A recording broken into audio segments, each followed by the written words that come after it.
The journey to become the ultimate Veep is a harsh one, full of trials and challenges.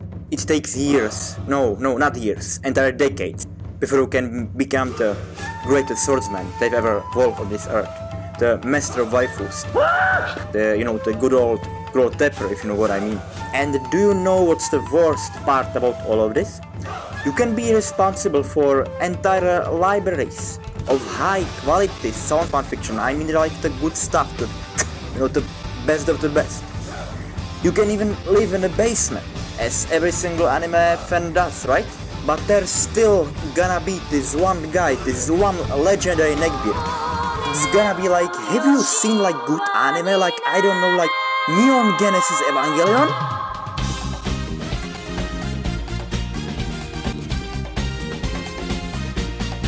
Neon Genesis Evangelion is one of those classics, one of those anime that pretty much you have to watch if you are serious about them. And to be perfectly honest, I was forcing myself to do so. Let's for a moment ignore the fact that I'm full HD spoiled fuck and also the cruel reality of Neon being older anime in 4:3 resolution. The main problem was that Neon is a mecha anime. Let me explain. I love action anime, and obviously one of the most important things is how is that action portrayed. Whether it's bombastic and over the top, based on specific weapon or opponent, on specific idea, or maybe just portrayed in a form of actions than actual fighting. And then there is action in mecha anime. Something about it just felt off, it felt boring. You may be asking what the hell is boring about two giant-ass robots beating the ever-living metal out of them. Well, it's also probably because I simply like to watch the way character approaches the fight with its own specific style. Like how Revy uses her quick reactions with akimbo pistols, or how every character has its own specific abilities in technically every shonen ever. And the fact that I was watching two guys piloting something to fight that one specific unchangeable way watered down the experience for me. It lacked the personality I was hoping for. But thank Haruhi, Neon eliminates that completely. Let's start from the beginning. Year 1999. Meteor crashes on Antarctica, destroying it and causes massive tsunamis and floods. More than 2 billion people die, which caused massive chain of events that was described, and I quote one of the characters, as absolute hell. This event is afterwards named Second Impact as a reference to the meteor that killed dinosaurs. Rewind 15 and something years later. Shinji Ikari just arrived to Tokyo 3, a city made after destruction of the old one. And he arrived for a reason. He was chosen by NERV, the organization led by his father, to pilot one of the Evangelions. Giant mechas controlled via connection between pilot and the machine, created to fight angels, the giant monsters that started appearing after Second Impact. And by that we found the first reason why Neon is a great anime, the angels themselves. They are a great twist on kaiju, classical Japanese movies about giant monsters destroying cities. Every angel has this great, bizarre, surrealistic design that helps them stand out, to be recognizable, to be memorable, to be unique. And together with that comes their abilities. Their power doesn't come from their size or their strength, they all have something different. Some can invade and hack electronic systems, some are giant indestructible fortresses, some can project themselves as shadows and use the actual shadow as a 2D image. Some can even invade the mechas themselves. They make show much more enjoyable simply because when they show up you don't go just, oh, they now just gonna smash couple buildings and shit. They are unpredictable. This combined with the fact that EVAs have these great, agile, flexible designs only empowers the fact that Neon has some excellent fight scenes. Let's meet our main heroes. I already mentioned Shinji, everyday normal guy, and don't complain, it could be much worse. Rei Ayanami, she is mysterious, silent and introverted, and Asuka Landry.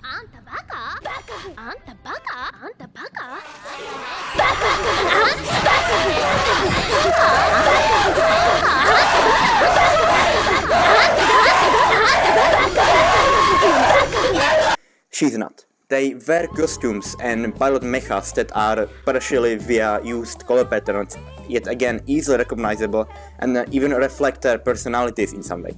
Together they create a team that is simply fun to watch. They cooperate, have some chemistry between them, and all of them have different point of view on the entire we are the last hope of humanity and stuff situation. Shinji is doing this for his asshole father, Rei is doing this because she takes it as her duty, and Asuka is doing this because she takes it as a thing that she's simply good at and she enjoys it.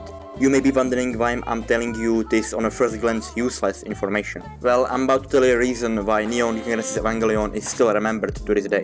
Neon is actually quite fun show to watch on its own. These guards are killing giant monsters and various plotlines are slowly being developed. Like ongoing romance between Misao, guardian of Shinji, and Kaji, an old friend of hers. But there are also more serious ones. Like the fact that the nerve is probably not showing everything it has, mysterious seal organization doing something behind the scenes, or questions about Rei, what actually happened during Second Impact, or what actually are Evangelions, quick hint, not robots.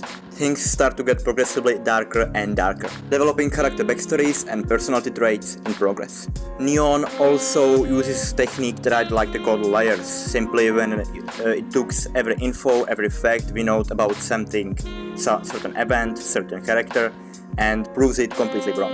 Modern comparison would be Fullmetal Alchemist or Attack on Titan. And all of this escalates in episode 22. As I already said, the main motivation for Asuka is that she's the best, that she's on top and everyone else can't even reach her. Until now. Shinji starts to get stronger and stronger and has better results both in training and in field. And he also starts to get more reliable as a pilot, more so than hard-headed Asuka. And what exactly does Asuka about that? Well, she trains even harder than before, returns back on top, wins a major battle, and falls in love with Shinji in progress. The end.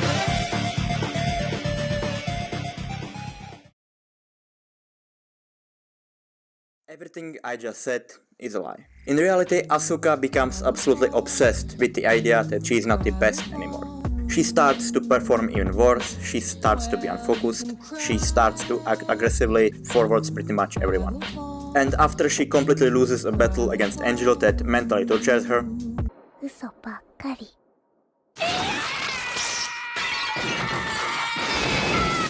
she's fired from her post as an EVA pilot. And not long after that, we can see her in a devastated room, lying naked in a bath. Of course, she's probably just laying in her room, but this is great visual presentation of how she feels, of what she feels. She just lays, doing nothing, and not long after that, she falls in coma. Hideaki Anno, director of Neon, that was also going through severe depression while directing it, takes themes and scenarios that are on first glance predictable and completely turns them around. In this case, taking away the themes of heroism and overcoming weaknesses and replacing it with grim sense for realism. Another example can be found in already mentioned character of Misao. She is someone that lives by a rule that enjoying life is all that matters, yet she still remains some kind of professionalism in her, even though she lives with Penguin. But after Kaiji's death, which is something that is still partially shrouded in mystery, her behavior becomes full-on self-destructive. She for days stays in her room getting drunk and even reveals via internal monologue that probably only reason why she even stayed with him because it felt, and I quote, dirty. And this is only tip of the iceberg. After Asuna's failure, new pilot appears, Kaboru Nagisa. He shows up almost literally out of nowhere and tells Shinji one very important thing. So important to him that it's difficult to describe it in words. Shinji feels alone, he doesn't have anyone. His father sees him as failure and his mother, that is also revealed to be one of the reasons why pilots are not their children, even somewhat sloppy and confusing way, is long dead. Rei is called unapproachable and Asuka is, well, Asuka. And he straight up rejects the woman that felt closest to him, even in somewhat disturbing situation. So when someone shows up and tells him that he loves him, he doesn't just feel happy, he feels alive. さあ行くよ。おいで、アダムの分身、そしてリリンのしもべ。エ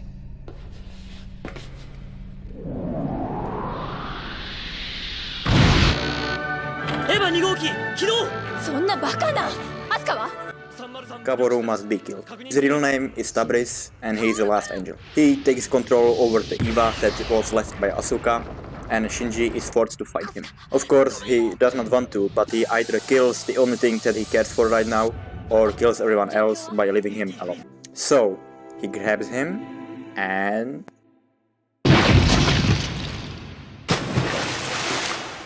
This starts the most infamous and controversial part of entire Evangelion, its final episodes. Before we together take a look at them, we must bear in mind two very important things. Number 1, Neon was the original work that was written episode by episode without any planning forward. This is also the reason for the show getting darker. The problem is that they were running out of budget. The second one is that Shinji at the beginning is a very different person from the Shinji at the end. The first unexpected encounter with the angel, waiting for death only to be saved seconds before it. Being forced how thing that he's supposed to control almost kills his good friend, revealing that Rei is technically an angel, and now killing the only person that he thought loved him. Shinji is scarred and traumatized far beyond limits of 14-year-old boy. He is on the verge of insanity. Now let's talk about the actual ending. Shinji falls into a state of hallucinations, doubts and conflicted ideas. He thinks about himself as something that others just barely tolerate. He thinks about his action as pilot as far more destructive than what angels actually have done. He says that he's weak, he says that he's expendable. All of this is told by simple animations or even concepts for a reason that I've already said.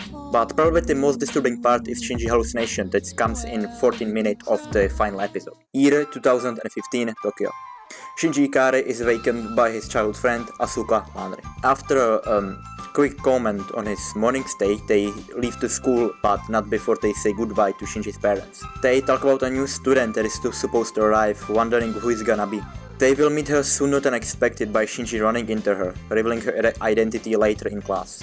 But not before Shinji talks about his friends about seeing these random girl panties, and not before the girls of the class call them jerks. For Shinji, this is a perfect word with normal family, with normal friends, with normal school. Word where he doesn't have to be afraid of dying next day, a word where his biggest problems are problems of average 14-year-old. Not existent. And you may be asking what's so disturbing about all this. Well, we know that it's just an illusion, just an attempt not to go completely insane, just a dream that's tried to cover up nightmare. And only thing we can do is watch and hope that Shinji doesn't fall for this. And here it is, the reason for all of this controversy and infamy. Shinji realizes that it's okay to be him, that he wants to be him. And right after that,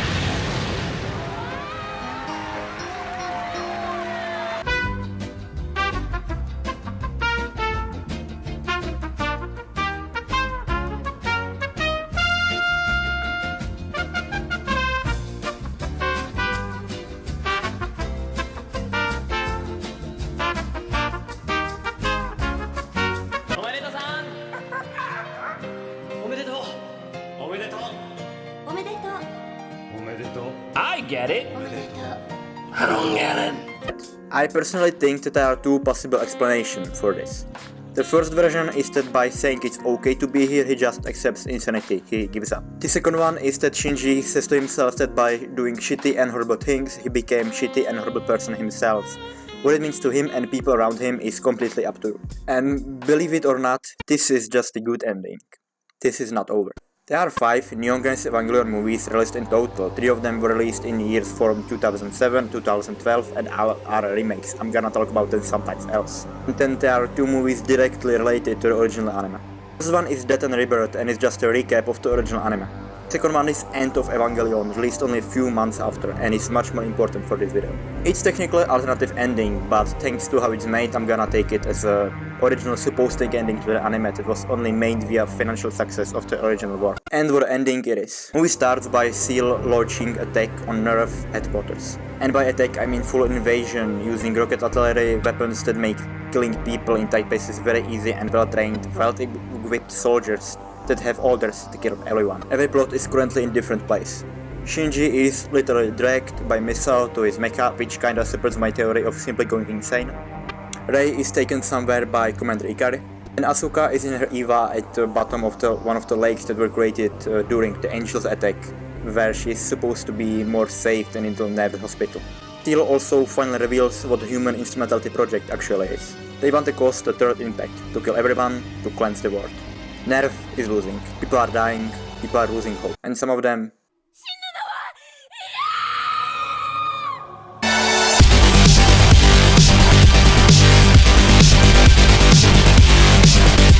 Asuka's biggest regret and fear is her mother.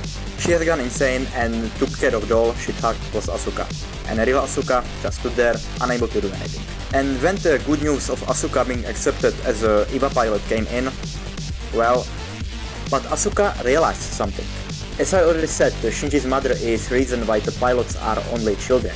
And the reason for that is that Evangelions are actually angels that are combined with the soul of pilots' mothers, which allows them to synchronize and to control them.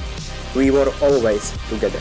His discovery almost literally revives Asuka. She takes control over Eva she's currently in and starts killing off SEAL soldiers. Nerv is safe, for now. But SEAL is not planning to lose this battle. They use their trump card. They use Eva series. Eva's controlled by dummy systems. This can be also a true appearance of Eva without restraining armor, but there is also possibility that the need for mass production made the need for visual appearance non-existent, and Asuka stands against them alone. She has only 5 minutes, after that the Eva runs out of power. Her last hope is Shinji, that is currently coming forward as Eva, but sacrifices were made to make this happen.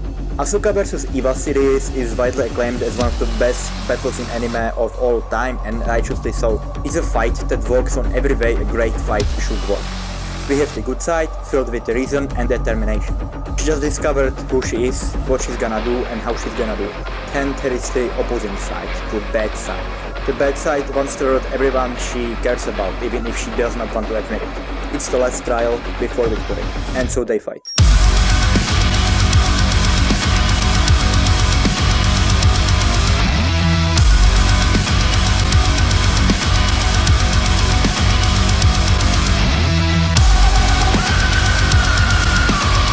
She rips them apart, she kills them with all weapons, she uses every last bit of strength that she has.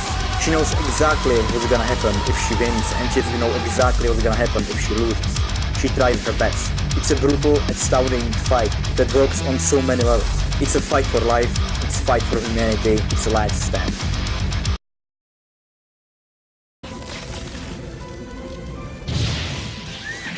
It's not enough.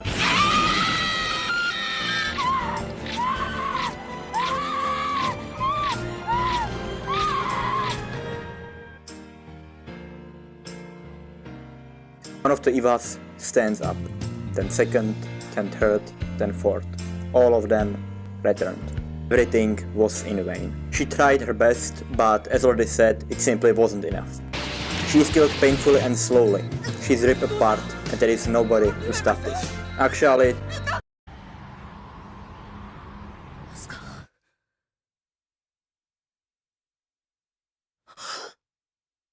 Shinji just arrived. And his was the last drop. He loses control over the Eva's true power. But it's already too late, and she just added a last piece to the puzzle that is Human Instrumentality Project. They are planning to use him as a vessel, as a trigger to start the third impact. And yet again, Shinji can't do anything. But there is sudden change in plans. Meanwhile, Commander Ikari and Rei arrive to Lilith, one of the first angels that actually created humanity, revealing that humans are in their own way also angels. And what happens after that is shocking for pretty much everyone. Rei merges with Lilith and creates a giant nightmarish version of herself. And what is she planning to do? To cause third impact. Shinji yet again enters a state he was in anime, only this time it's even harsher. It's finally fully realized, it's finally complete. He imagines everyone hating him, he imagines constant loneliness, he even imagines attempt to kill Asuka. Every person on planet suddenly sees someone that is important to him. It can be someone they love, it can be someone they admire, it pretty much doesn't matter. And that person approaches him and gives him a kiss. Kiss that kills them and transforms them into some kind of orange liquid. It's probably quote-unquote basic research for angels. It's a long, shocking and astounding scene. It's a perfect way to end something perfect. It just keeps tumbling down, tumbling down, tumbling down.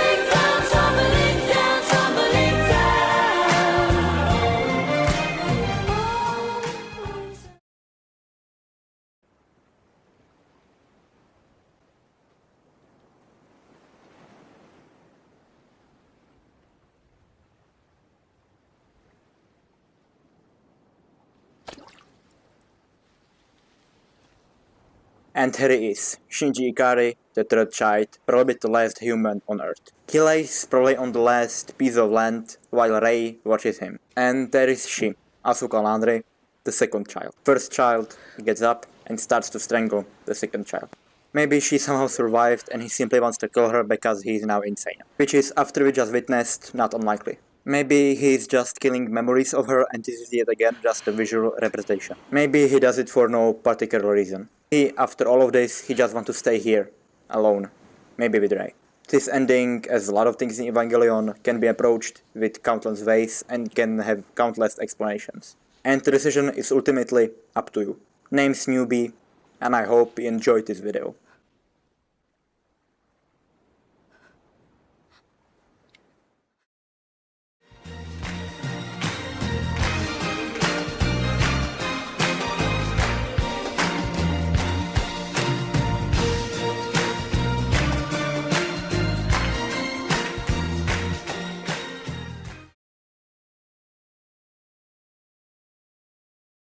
What the fuck? No. What the fuck? What the